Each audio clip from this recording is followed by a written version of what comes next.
Every parent's wish when pregnant is to give birth to a healthy baby.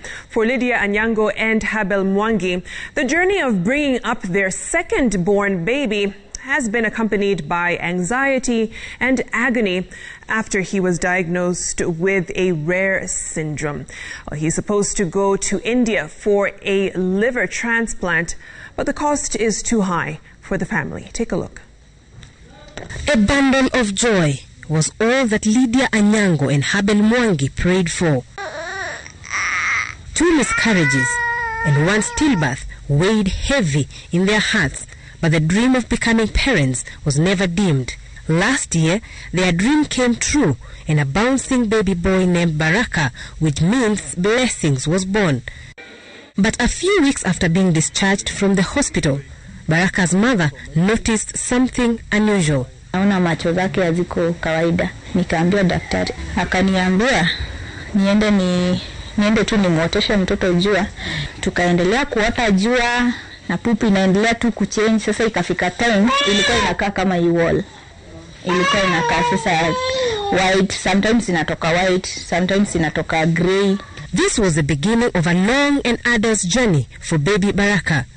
At only 7 weeks, he was diagnosed with liver malfunction. The doctor said the baby had high blockage, referred in medical terms as an obstruction. The doctor recommended an immediate surgical intervention to save the baby's life, but more was to come. Wakuja kunipea bad news. Pole mama Baraka. Vile tulikuwa tunaona kwa scan, sio vile tulifungua tukapata.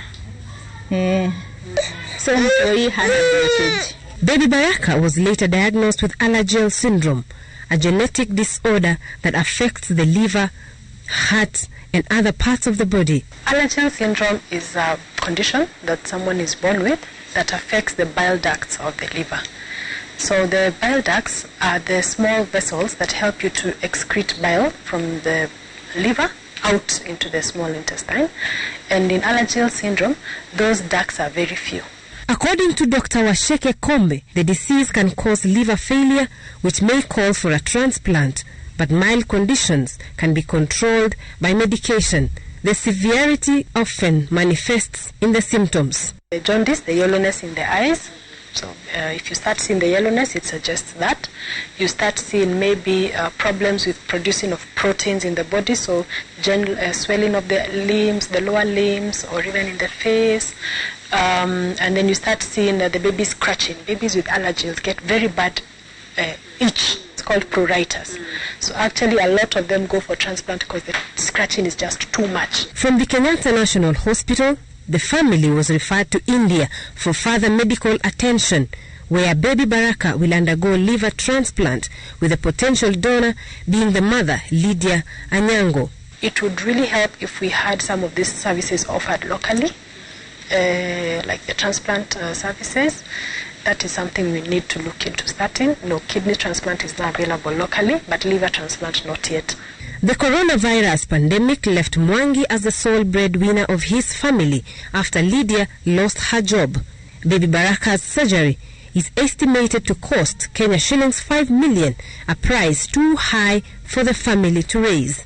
We are appealing to Kenyans and anybody who is willing to help, please just help us to save our baby. Walikuwa wanatuambia akiendelea hivi hatafika 2 years, but I believe that's doctor's report, not God's report. Amy Chebet, Citizen TV, Nairobi.